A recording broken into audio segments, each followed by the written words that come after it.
All right. Good afternoon, everyone.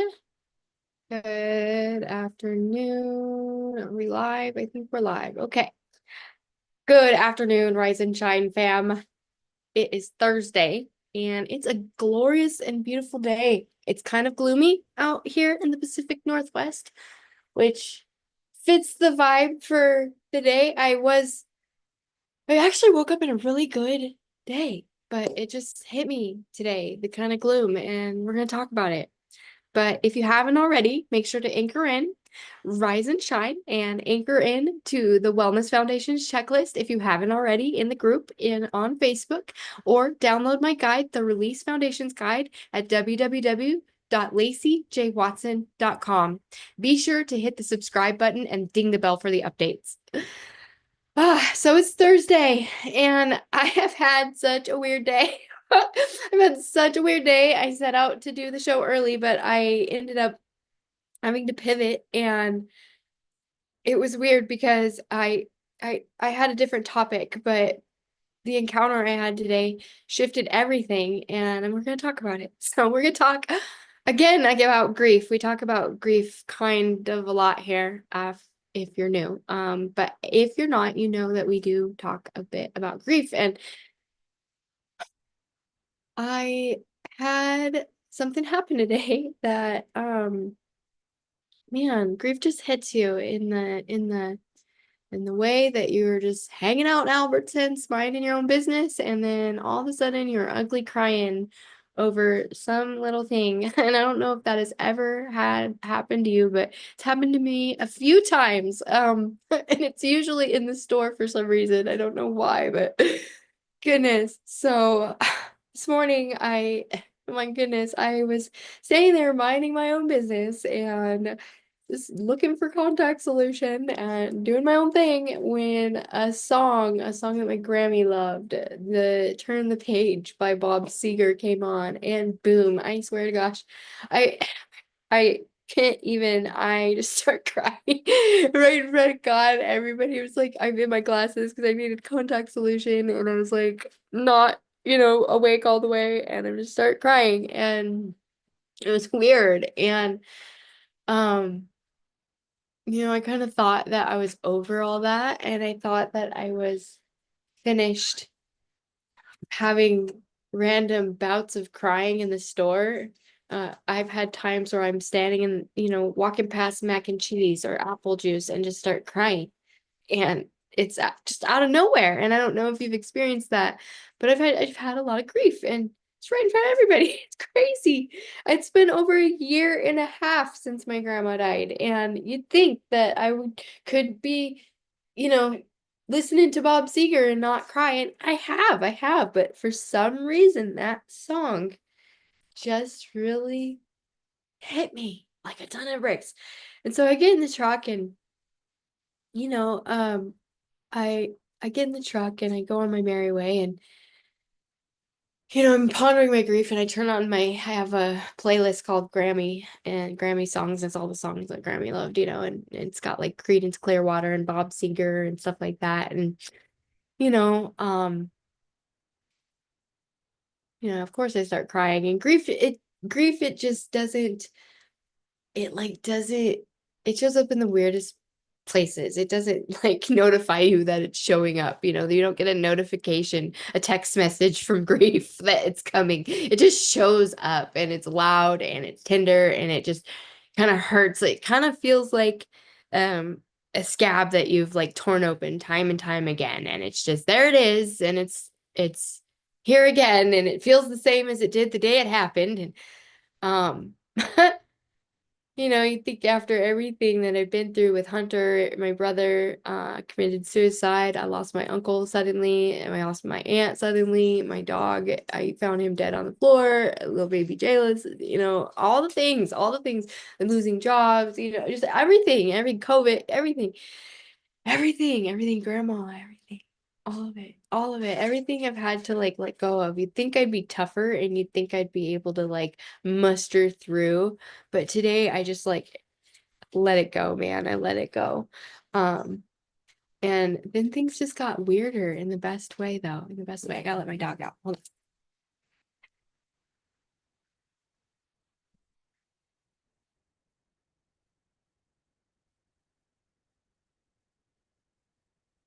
Right.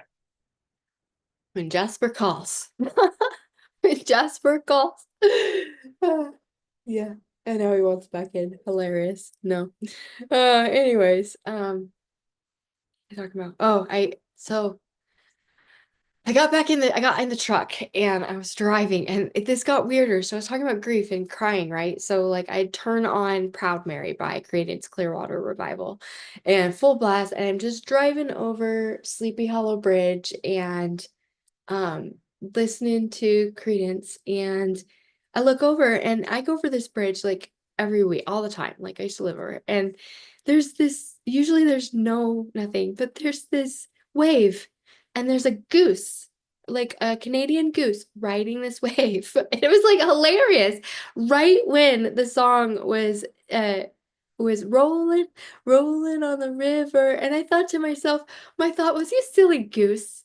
You silly goose, you're riding the wave, you silly goose. And like I just started laughing and I just like started cracking up. It's so funny. It's like a freaking goose riding a wave on the river. It's just so funny to that song, rolling on the river, rolling. And I just couldn't even, I start crying like crazy. I just start laughing and crying. And I thought to myself, oh my gosh, silly goose, you're rolling on that river. Oh my gosh. And it like hit me like a ton of bricks that that was my Grammy, because my Grammy was super funny. Like her whole funeral, all of us were just like giggling. Like me and my cousin used to have the giggles. Like it would be me. My cousin was born January 11th and I was born February 11th. And we would have like the giggles. Like when we were little, we'd always be, and like Grammy would say something, but we'd always have the giggles. And like Grammy was just deathly hilarious. And so that goose was Grammy, and she was like winking at me from the other side, no one saying, I'm here, I'm still rolling with you. And it hit me that grief, grief and faith are simultaneous. They're twins, they're like they arrive together. Like you have to have faith in order to experience like grief, it cracks us open. um I don't know, it's comes faith comes and it fills in the gaps. Somebody's at my house. One second.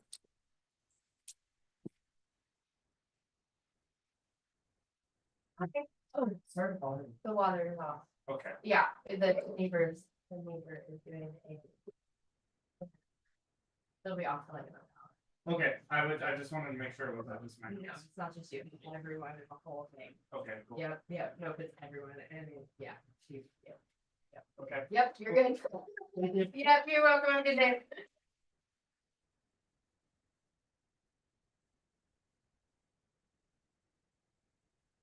Okay. Okay, sorry. Got a neighborhood crisis of water over here. And the water today, water has been anyways, so grief and the goose and the rolling on the river.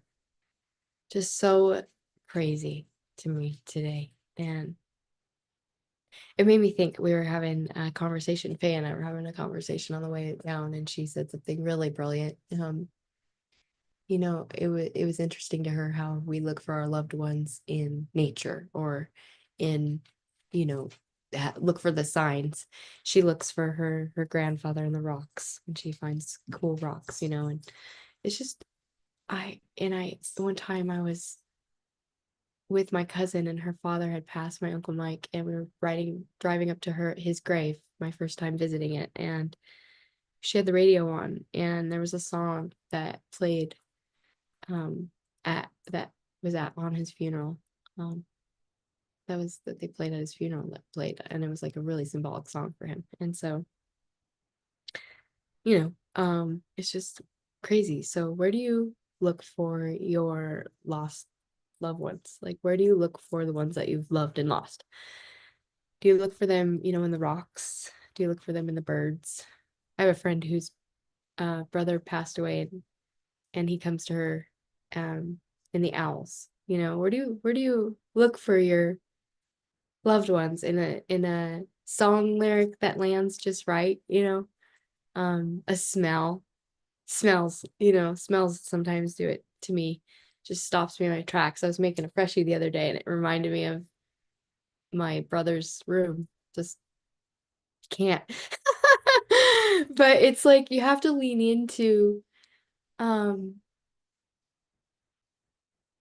the love that you had for them. It's like a time machine rather than getting sad like with the songs. When the songs are like time machines, so smells. They're like love letters from heaven from our loved ones rather than like being sad that they're gone, and waiting for to see where they're at. Maybe just like be thankful and like be grateful for the signs and I took a moment to cry today, but I also took a moment to really thank God and thank my Grammy for her being in my life. And I remember she said that she would miss her grandma for her whole life because she died early. And I feel like I was very blessed to have the time with her that I did. But when I was in elementary school from 10 to 17, my grandmother was in prison. And so she went to prison for fraud and heroin and like that's like a whole story. And so I actually didn't get to see her in the traditional way. We would go visit her in prison and and she would write me letters and she left me. She wrote me letters and I kept all of her letters and I duct taped a box, and when she died, I wrote on it, I said, don't open it until Grammy dies. And I actually kept it and I kept it safe. And when she died, I did just that. I opened it and um, I still have all of her letters. And so they, um, they remind me of her. And instead of, instead of being in pain and waiting for signs, just tuning in and knowing that the goose, the little goose might be closer than you think. We spend so much time of our lives bracing for pain and pushing it down and sweeping it under a rug. We don't really have the emotional capacity um to like we're sweeping it under the rug. We don't like have the emotional capacity to take it out, to vacuum it out, to like sweep it out. The grief is just love that doesn't know where it needs to go. And really, it just needs a good bridge to find its way out. And when it does, don't be ashamed of the tears because you need to cry. That's sacred. It clean the soul. And it's okay to release that. You need to release that. So today I want to remind you to look for the signs and look for them in nature, look for them in music, look for them in whatever way that connects with you. And you know, what might they be saying to you through a song lyric or a goose ride on the river, rolling on the river. And just feel it and just feel it and just let the miracles and the divine surprise you because I get surprised every day. And most importantly, don't be hard on yourself and don't be afraid to be soft. And don't be hard on yourself when it comes to grief because it's not linear. Nobody says that no, there's no instruction manual on grief.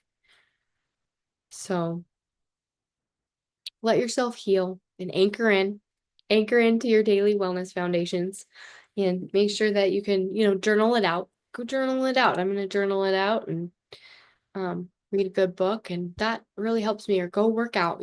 Motion changes emotion. Go work it out. But we will be diving more into the Circle of Life Foundation this weekend. I'm going to be opening up a guide section that talks about in the group that talks about each slice of the pie. And throughout the week, we will be still doing some decluttering. I got my garage cleaned out. Well, not all the way, but I got the big stuff moved so we can start the process. So it's really good. We're happy about that. So check out the free workshop in the guide section that I'm doing. And that's already in there for the Circle of Life. And anchor in with your spring check-in and your wellness foundations. And know that you're not alone and that your ancestors are with you and they're watching you and they're guiding you. Just follow the signs and let yourself grieve. It's okay. It's okay to cry. Even when it feels like you're alone, you're not. Okay, guys, have a wonderful day.